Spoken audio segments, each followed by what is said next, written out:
This is the Read to Lead podcast, episode 469.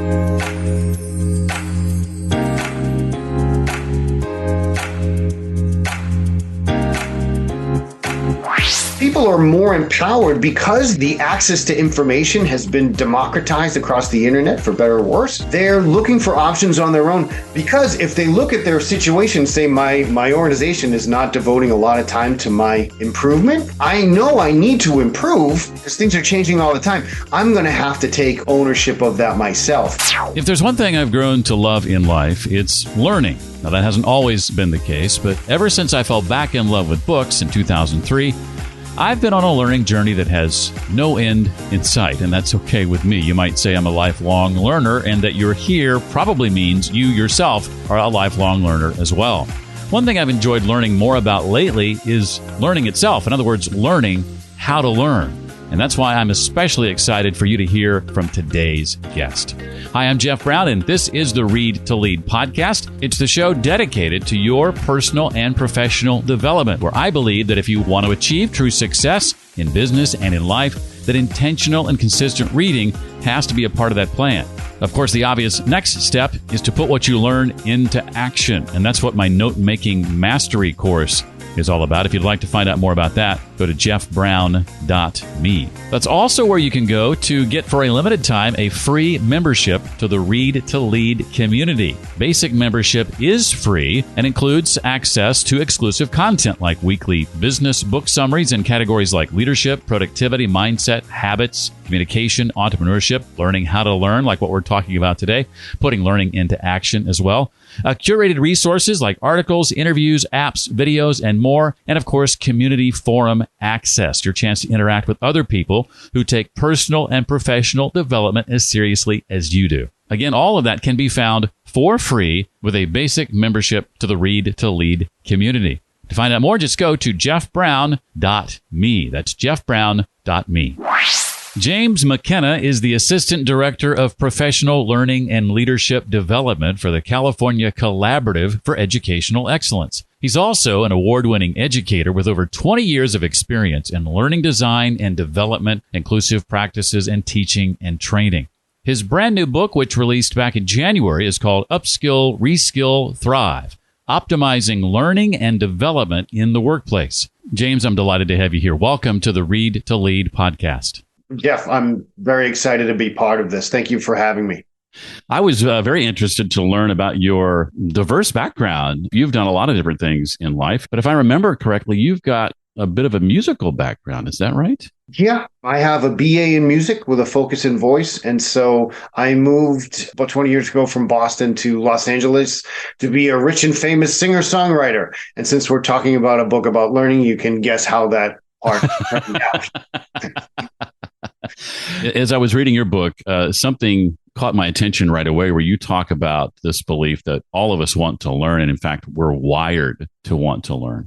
I had a conversation with one of my favorite authors a couple of years ago, and I'm going to be chatting with him again in a month or so. A guy named Seth Godin, who in a very kind gesture, reading my book before it released and showing a willingness to write a blurb about it, he came back to me and said, "Hey, I have some things that I think might make your book better. Are you interested in hearing them?" And of course I said, "Well, absolutely. Yes, please." And one of the things he recognized in my book called Read to Lead, we hadn't addressed why people don't read, why more people aren't reading. And I'd love to get your take on this. He said there's two reasons. One of them, he said, is people don't want to learn. He said because learning means admitting you don't know something, which we're taught to avoid. So it's easier just not to learn and get back to work. So in light of that, I'd be curious to know what you and your experience and research says with regard to we all are ultimately wired to learn. We want to learn. Yeah, there's some stuff going on there. We're biologically wired for discovery. So our brains reward us for seeking out new information. That's why cell phones are so, addicting, because there's these little alerts like there's something new. Oh, I want to find out this new thing. right? And so we get these little dopamine hits. But we also get rewarded for working hard to meet goals, and we feel good about that. That's how humans have survived and thrived. So our brains are geared to seek out new information, and we feel good when we put in the hard work. It's what some scientists call the seeking system, and Dan Cable in his book Alive at Work does some great job explaining the seeking system in depth. But the thing that gets in the way of the seeking system, and maybe going on with this, what Seth was alluding to, is fear. It's a fear that we're going to be confronted with some information that does not jive with our personal beliefs or the work that we have done. It might refute some things that we've taken some pride in. But fear dampens the seeking system. If it's not safe for discovery, then I'm not going to discover. I'm just going to stay in my lane and do that. So I think that, that's part of what an aversion to learning may be. If discovery is not rewarded, if it's punished, if it's hindered, then it's not going to happen. Yeah, to your point, the other reason he said people don't like to read is people don't want to change their minds. He said if a book is going to help you get somewhere you've been unable to get to on your own, it means changing your mind about something. And those two things, admitting we don't know something and that we might have been wrong about something, basically mean that we're going to be outside our comfort zone. So I totally see where you're coming from. Talk a bit about the progression you lay out with regard to the sort of the learning spectrum, this novice to self-directed to expert. This was really intriguing to me. I see some of myself in years past being a self-directed leader when I was at a traditional job and sort of not knowing these terms at the time, but sort of setting a goal of being an expert learner, not just a self-directed learner. And so that was very fascinating to me. Talk about the progression there from novice to then to expert. Yeah, it's this 3-part continuum. So let's start at the beginning of novice learning. So these aren't like permanent states of being or necessarily identities. It's sort of ways of operating. So when you're operating as a novice learner, it's being very passive. So the novice learner waits to be told what to learn, learns only what's prescribed to them, and only uses the materials explicitly provided. It's a very much like a just tell me what I'm supposed to do mode of operating. Self-directed, folks will talk about all learning is self-directed, right? We're making these conscious or unconscious decisions to learn. And as much as you might imagine that you're taking ownership of your learning and you're seeking out learning that's important to you, you may be engaging in different sources or podcasts or videos or books, and then sharing or applying those in ways that make sense to you. So when you're operating as a self-directed learner, you have the will to learn and the willingness to apply that, but at your own discretion. And you may not necessarily have the skills for learning because a lot of these are taught things. There are key learning behaviors and understanding of, the ability to vet different resources and stuff like that, and understanding if what you're learning or what you're seeking out is working for your own improvement. So you certainly got the motivation, right, and a goal. But there are some specific skills around learning that are in place to take you to the next level.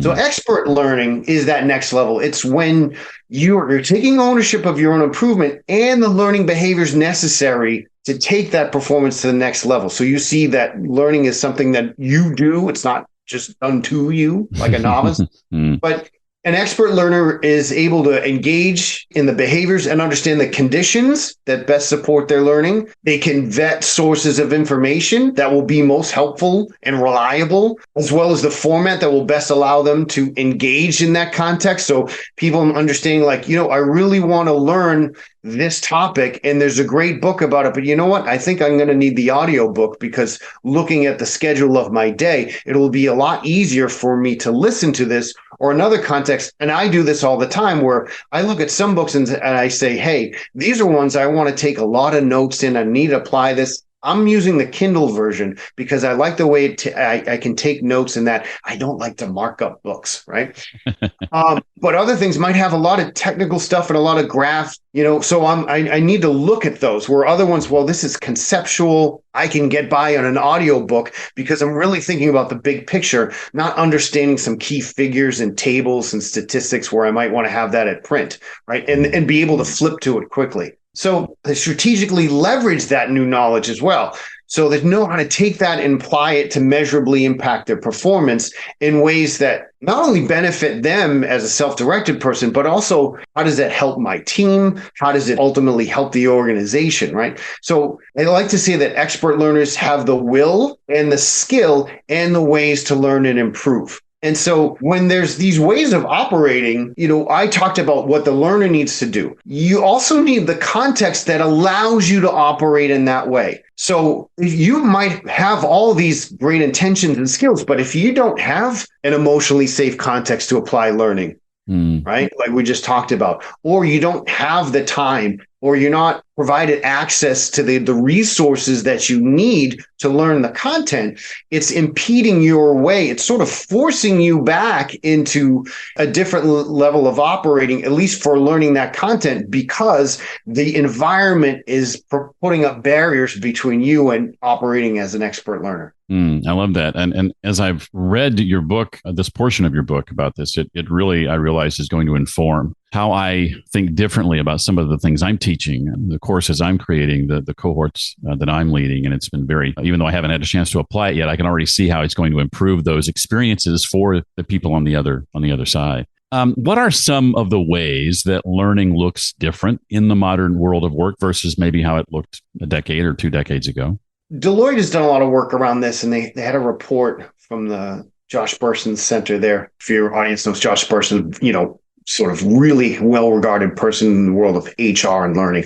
He has a center at Deloitte, and they came up with this study around modern learning at work. And they learned a lot of things. And one thing that we've learned is that people are pressed for time. They report they have less than 1% of their time formally dedicated to learning and improving. This blew me away. This is the statistic, I believe, where you broke it down. It equates to, I think, 24 minutes in a 40-hour work week. Is that right? Yeah. That's not allowing for a whole lot of improvement, right? And that goes into a paradigm of what we think the relationship between learning and work is.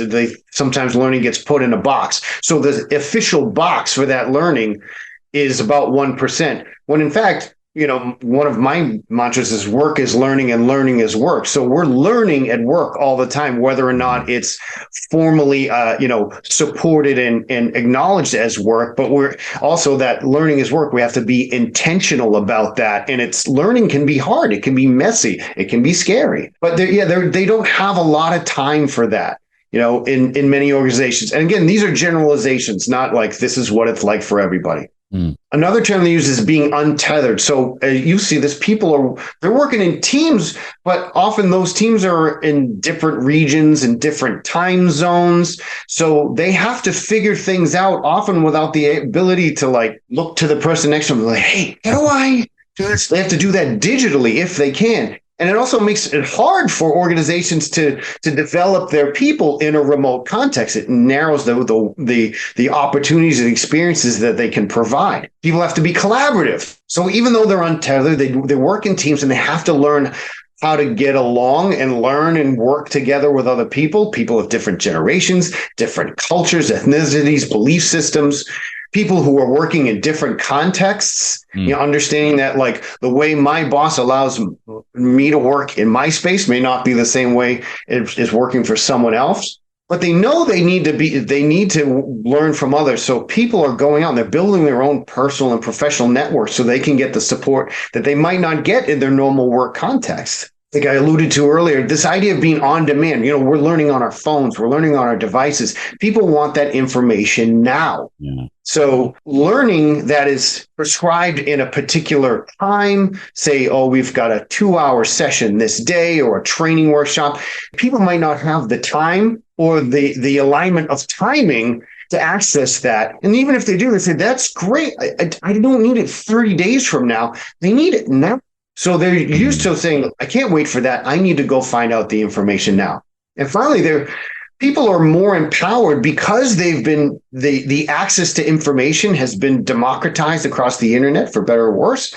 They're looking for options on their own, because if they look at their situation, say my organization is not devoting a lot of time to my improvement, I know I need to improve because things are changing all the time. I'm going to have to take ownership of that myself and make sure that I can upskill and reskill and make sure that I'm a viable, not just now, but in the future. So again, these are themes, but they give us an idea of the challenges and the opportunities that modern work and learning can present. Share a bit about sort of what drives the book, this concept of universal design for learning, and unpack that, if you would, James, how it's uniquely useful in reaching today's modern learner. So universal design for learning, and it gets its name from universal design, which is an architecture term that came out after World War II. And, all these folks were coming back, and now we had a lot more people with disabilities, but we wanted them to still be able to engage meaningfully in the workplace. But the workplaces we had weren't physically designed for a broader spectrum of people. So I had to start saying, okay, how do we make sure that these spaces work better for people? And all new buildings should be more, what we could say, born accessible, that they consider a broader spectrum of humanity in the design so that, not just one type of person is able to operate and thrive in that environment. So universal design for learning takes that, and it's a research-based framework that comes from this nonprofit in Massachusetts called CAST. And it's a research-based framework for fostering and supporting expert learning in any context. So universal, we're thinking about a broad spectrum. Design, we're being intentional about how we think about learning, and learning as, meaningful behavioral change, right? And so what they did is they've taken decades worth of research in cognitive neuroscience and psychology and woven them together in a way that allows us to leverage all this research in meaningful ways to apply what science has told us about how we learn and motivates us. I first discovered universal design for learning back in 2015. I had just finished a doctoral program on ed leadership and ed psychology. So how we learn and what motivates us. And soon after, I was asked to create a blended learning course around universal design for learning. In its original context was mostly K-12 education. And I looked at this complicated framework, but to me, with the background in research, I said, this is all the stuff I just spent 3 years learning, but it's woven together in ways that we can apply. Because what we do know is that there's usually a pretty significant gap between when science figures out something will work and when it actually gets applied in the field, and especially when it gets applied effectively, right? There's all these different theories and constructs, but how do I take that and actually use that in a way that's manageable, that's intentional, and that is impactful? And this addresses too, James, does it not, the problem that you would otherwise find yourself in, and that's trying to create something unique for every learner, which is impossible. And you don't always know going in different learning styles and all that sort of thing. So this addresses or sort of takes that head on. Am I right? Yeah. And one of the things we understand about people with this cognitive neuroscience and functional MRIs is that everybody learns differently. And beyond this idea of, visual, auditory, kinesthetic learners, that we're absolutely unique in the ways that we learn, and that uniqueness changes over time. So it's based on not only our talents, our interests, our experiences, but what's emotionally moving in us that day, how we interpret the context around us, who we're learning with, what we think of the space in which we're learning. Right? All those affect the ways that our brains interact with the learning content. And so learner variability, everybody's unique. Well, if I was there charged with supporting learning, are you telling me I'm supposed to come up with an individualized e-learning course or a workshop for every single person? No. That's I know there's a lot of promising stuff around AI, and we talk about personalized learning, but personalized learning is usually like curated content rather than truly individualized experiences. But what if instead of thinking that you have to individualize it for the person, you make the experience flexible and supportive enough that they can individualize it for themselves? You allow them to adjust it to what their needs are, to what their purposes are, and their context. A great example of, if I step out of the learning space and back to the architecture, the idea of a curb cut. So a curb cut, those ubiquitous ramps on street corners everywhere, right? Ramp, whatever you want to call it. Someone might look at that and say, well, the reason we have that is for a person with a mobility issue, in a wheelchair. Sure, legally, that may be it. But who else do they work for? They work for me when I was pushing my kids in their stroller. or if I was pulling a cart or pushing a two-wheel dolly, or if I'm on my bicycle. It works for a whole bunch of people. Now, the designers who put that in, they don't know who exactly is going to come and use that. Right. But they do know that there will be people in the world that have a challenge going from one height to another in a short distance. And how could they make that better for them? They don't know when they're going to need it. They don't need to know why they're going to need it. They just know it's needed. So we go back into the learning space. How do we think about where people can often get hung up in the way that they emotionally interact with the learning? They get engaged with it. If they make sense of it, they apply it and say, okay, what is getting in the way there? And what could we put in there? A great example is the closed caption. People look at the closed caption and they say, well, that's, for a person with a hearing impairment, when they're thinking usually some a biological impairment, the deaf or hard of hearing. Now, I was recently at a training conference, and I use closed captions as part of my presentation. A lot Google and PowerPoint that lets you put closed captions in real time below your slides. And so why do I do that?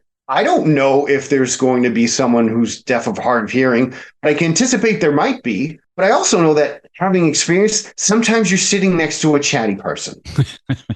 Right? Or sometimes if the speaker is like me and gets nervous and is over caffeinated and they speak real fast, the captions can help, especially if you're a language learner. You might be sitting next to a vent, whatever. That hearing, just relying on the speaker's voice might not be enough for you. And the captions are there. And the thing about the curb cut and the captions, they don't get in the way of anybody. So they're there for everybody and they hinder nobody. When we think of our learning environment, we often, I at least often default to, our immediate surroundings, the condition of the space that we're in. Like you mentioned a moment ago, maybe there's a chatty person, maybe there's a loud air conditioner unit I'm next to, those kinds of things. But when it comes to creating a solid learning environment, it's really about a lot more than just the immediate surroundings. That's certainly important. You need to have a space where you can reach all the things and physically use all the tools that are available to you. So if I'm in a space and I have a neurological challenge and you put the keyboard and mouse in front of me, yeah, they're there and they allow me to access the learning. But if I can't use those tools, it's not really, this is basic levels of accessibility and the information the space has to work for me. But also I've talked about emotions.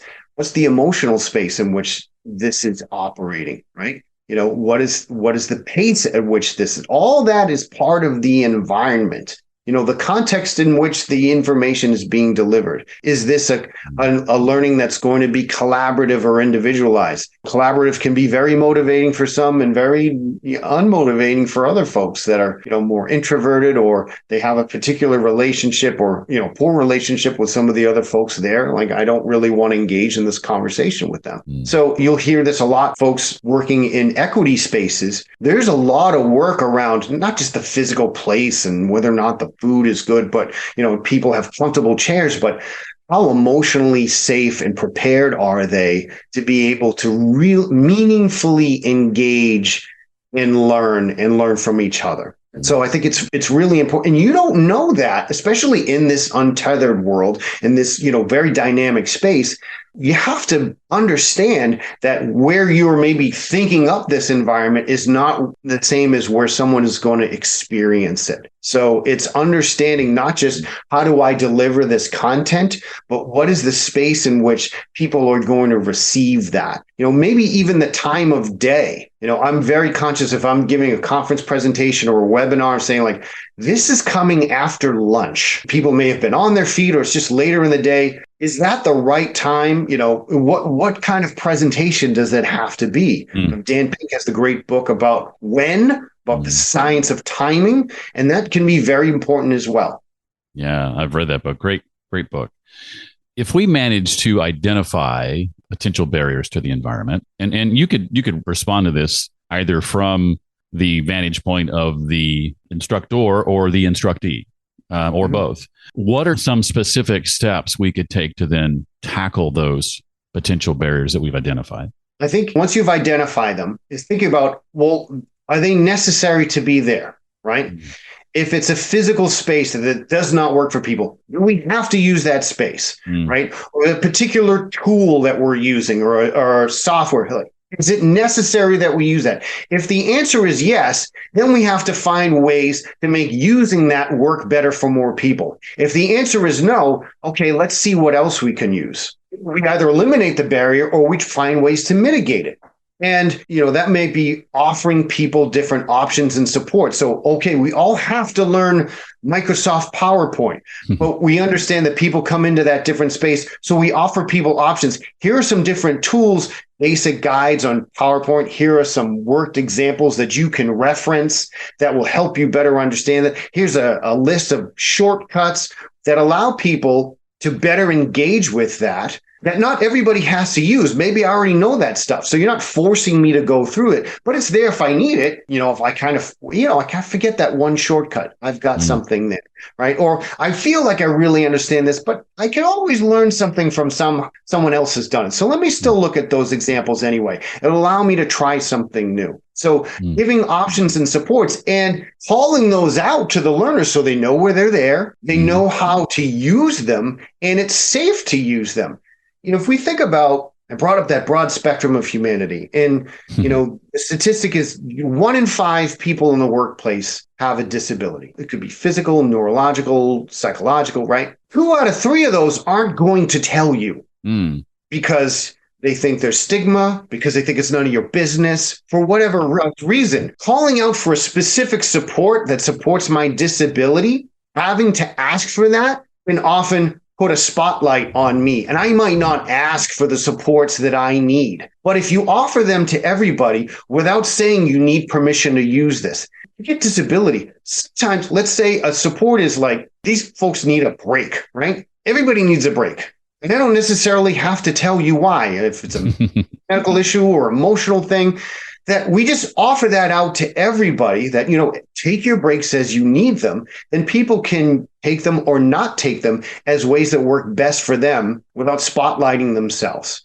And so it's really thinking about what barriers can we reduce, what options can we provide people so they can make the decisions that work best for themselves. How do we remove as much friction out of the process as possible? Think about Amazon. What do? They give you options on how you find the content, how you pay for it, how you pick it up, where you get it. They don't care as long as you get what you want. And that's all you want. So you get to design that buying experience in the way that works best for you. You mentioned empathy, you mentioned expectations, you talk a bit about ownership with regard to fostering expert learning, in particular, that end of the spectrum. How does this tend to manifest itself in real life? What does it look like when those 3 things come together: empathy, expectations, and ownership? Well, we talked a bit about environments and the need to understand the environment and the context in which somebody's learning. That takes empathy. You need to, as best you can, go and see what it is like for people to learn. I had a conversation with a person in the restaurant space. He's leading a team and designing this great content, but then he went out in the field and went to where they were learning it and found that largely these were old terminals next to an oven in a corner, realizing, wait, this is not the best context. I don't care how good the content is. This is where they're trying to learn it. We need to think about this delivery a different way. How do we shape the environment better? Experiencing it the way the learner does. Put yourself through that experience. Talk to people. What is it like for you to learn? The more that you can learn, my background is in education, and I work primarily with students with emotional and behavioral problems. Regular school had not really worked for them. But I would go home and I'd up with this activity and I'd say, they're all going to love it. And you know what? You didn't all love it. Because they're not all little me's. They're each little unique thems, and they experience it differently. And so it's going to understand the different perspectives and the different challenges that people have. So you can design for that. You can't design for a broader spectrum if you don't know what exists within that spectrum. So empathy will look like dialogue and co-creation of learning with learners and learning environments as we better understand the people we're trying to serve. Expectations. That looks like, if we think about that, if we have some sort of perception of who can learn and who can't, then we start to, selectively offer opportunities to learn to the people that we believe can and those that we believe can't. right? Or if we have to, if we're mandated to teach everybody, we will tend to do the things that help people learn only for the people we think can learn. So expectations work. There's a lot of work around this. They call it the Pygmalion effect. Or, as Henry Ford said, if you think you can or you think you can't, you're right. It's because if I don't think you can learn, then I'm less likely to engage in the behaviors that'll help you learn, because what's the point? It's a waste of my time. And then you don't learn. And I'm like, see, I was right. Right. But having greater expectations it looks like, instead of waiting for someone to show the ability or the traits that you think can lead to improvement and then giving them opportunities to improve, it's giving everybody opportunities and support to improve so that they can then build their ability. That's what a more inclusive learning environment looks like, learning and working, right? Because that learning leads to more opportunities. If we build capacity, then we get tapped for different work and for promotions and all those different things. And finally, the ownership piece. Ownership is big and it's scary, because traditionally, if we think about I'm responsible for other people to learn, it's very easy for me to be very proud when they show signs of learning and improvement. And I can say, look at that. But when they struggle, that can be threatening. And I might be more likely to say, like, I taught them the stuff. I don't know. That's on them. Or the managers didn't help or whatever. Yeah. The goal is that they get better. It's not about, well, I did my part. And so if we understand that there are barriers in the environment, it is our responsibility, but it's also empowering to say there's stuff in their way and I can do something about it. I can better help them by getting involved with that. That doesn't mean everything is within your control, but certainly many of the things that are not within your control may be within your influence, and they're under the control of somebody else. So I look at ownership as, it's not that you are responsible for solving every problem, but you take the responsibility to make sure the problem gets solved. And so when we think about these all together, we understand that there are different types of people and we want them all to learn.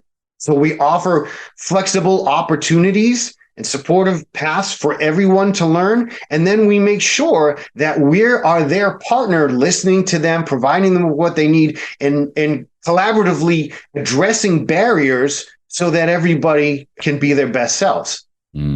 This is a fascinating discussion and one I could continue for quite some time, but I can't. And I know you can't either. So let me ask you, why don't you dedicate a chapter to making an emotional connection, one to making an intellectual connection, a strategic connection, anything about any of those chapters or anything else about the book that I haven't asked you about that you want to make sure we know or walk away with? I've alluded to these different things around emotion, and it really ties into what's necessary for meaningful learning. And I use this analogy, and I hope this helps people understand the interrelationship, and these things can't be addressed in isolation. One of my many things that I did, as I was in the Navy, and in Navy boot camp, everybody has to learn about fire, because fire is the biggest enemy aboard ship. So every sailor wants to understand how fires start and how to stop them.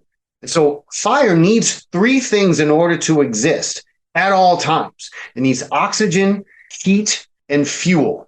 Okay, they call that the fire triangle. And just like a triangle needs all three sides to still be a triangle, if one side is removed, say we take away the oxygen, the fire dies. If we don't have it in the first place, it never starts. So learning has its own triangle. We all need a why, an emotional connection to learning. We need a reason to be interested. We need a reason to keep going and put forth our best effort, especially when it gets hard. We said learning can be messy, and we need a why that connects to our own purpose, and we take ownership of that, right? And it's like, look at what I did and what could I do next?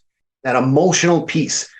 We also need what? We need an intellectual connection. So to get interested, I need something to get interested in. So I need some sort of information, and that information has to come to me in a way that I can take in through my available senses, that I can then make sense of, and that I can connect to what I already know and what I want to do.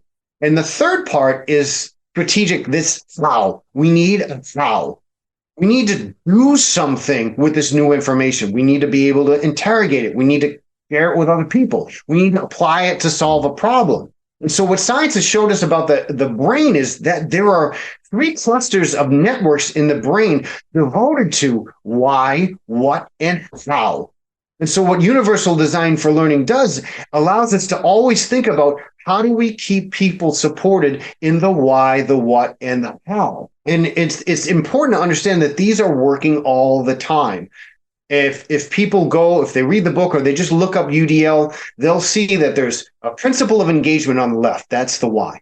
In the middle is the principle of representation. That's the what. And on the right is the principle of action and expression, the how. And folks may, and this is common, look at that and say, oh, I think of it as a left-right progression. First, I get them the why, then I give them the what, then I give them the how. But we need those all the time. It's not a relay race. It's a dance. They're always working with each other. And so that's important for us to understand, is always thinking about not just what do they need to know, but why do they need to know it? Why is it meaningful for them? How do I make sure that I show my expectations? I make sure they feel like they'll be successful, and I give them a meaningful way to apply it. It can't just be some esoteric, oh, that's nice to know, but what am I supposed to do with this?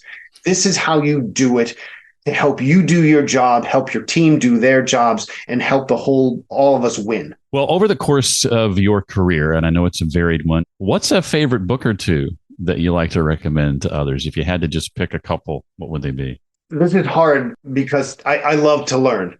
And so I'm always getting books. My wife's like, another thing from Amazon? Really? But I would say the first one that changed the way I think about learning at work was this book called Turning Research into Results by Clark and Estes. It helped me better understand the challenges of workplace improvement, that it's not just like, well, you just train them and then stuff happens, right?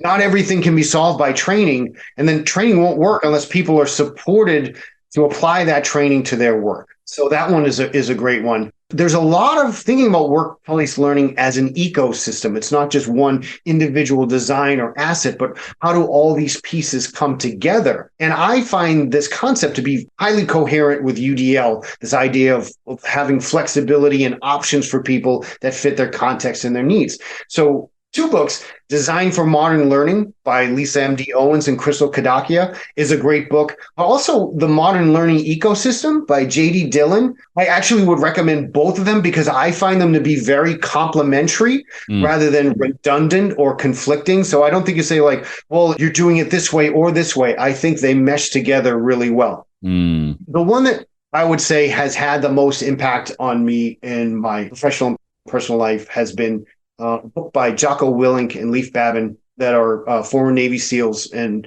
a business consulting company. It's called Extreme Ownership, How Navy SEALs Lead and Win. So I talk in the book about how learning and development and managers are taking ownership to those barriers of learning. So this book really helped me move past to think about what I can't control and say, stop making excuses. If you can't control it, influence it, take ownership of the solution, right? And that's been very powerful for me. Those would be my, most formative books that come to mind. I'm really looking forward to asking you this last question in light of what you do. I mentioned some of my online offerings. One of those is a cohort I started teaching almost a year ago called Note Making Mastery. And I walk mostly knowledge workers through personal knowledge management and how to better collect and capture the things they want to remember and internalize from the content they're consuming and the tools involved and the importance of keeping everything in one place, to connecting new ideas to existing ideas and organizing those ideas, to synthesizing and distilling things down and allowing your own thoughts and insights to interact with what you're learning, to finally putting that out into the world in some way. It could be publicly or it could be in a presentation or work, what have you. So it's sort of this collect, connect, crystallize, create sort of process. I would love to know, in light of what you do and the content you consume and the books you read, whether it's books or podcasts or articles and whatever, what are some of your practices for making sure that the things you want to do something with or remember or use in your work actually gets used in your work? I like to keep, the information that I think is important, I'd like to keep it as close to the work as possible.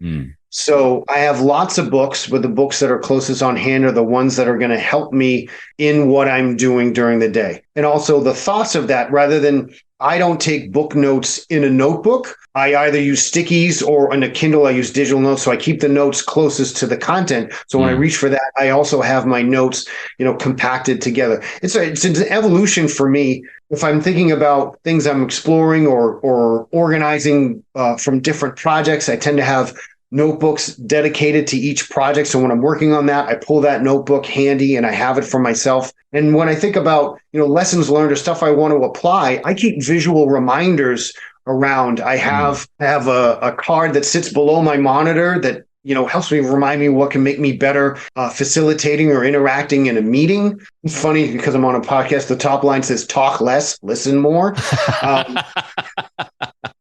Another one for me is something I believe in is I got from the surface is slow is smooth and smooth is fast. So it doesn't have to be done overnight. It has to be done well. So how do we take small steps?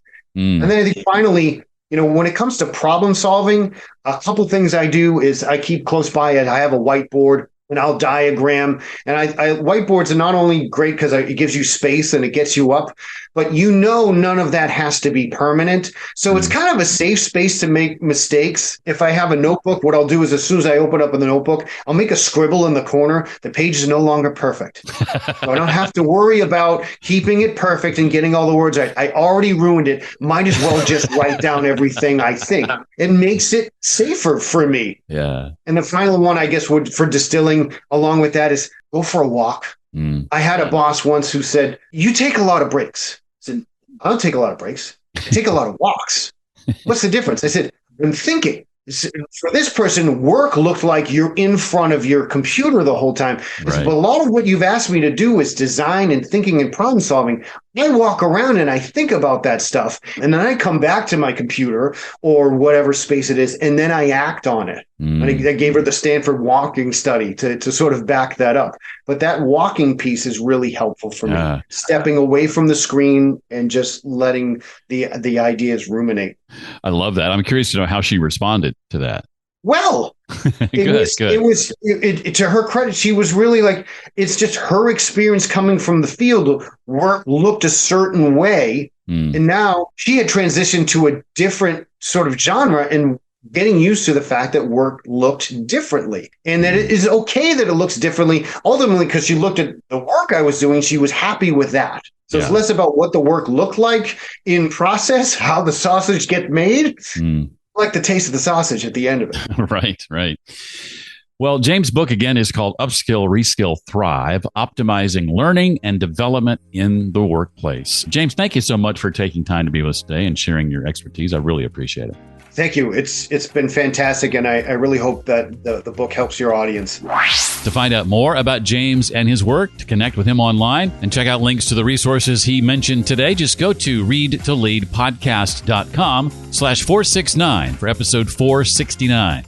And remember that putting knowledge into action, taking the things you learn and actually doing something with that information starts with your notes. Collecting ideas and insights, then connecting new ideas to existing ideas, and then crystallizing or synthesizing those ideas and combining those three steps: collecting, connecting and organizing, crystallizing and synthesizing, to then create new and exciting works. That's what we walk through in Note Making Mastery. You can find out more about it at jeffbrown.me. And also more about a free basic membership to the Read to Lead community. Again, it's all at jeffbrown.me. I hope you'll visit soon. You'll recall that at the beginning of this year, I highlighted the 6 books I was most looking forward to in the first 6 months of 2023. Of the 3 that have already been released, 2 have been featured on this show along with conversations with the authors of those books. We go from 2 out of 3 to 3 out of 4 next week when we sit down with Maura Ahrens-Mealy and talk about her book, The Anxious Achiever. Turn your biggest fears into your leadership superpower. That's next time on the Read to Lead podcast. Well, that's going to do it for this time around. Hope to see you next week. Until then, remember, leaders read and readers lead.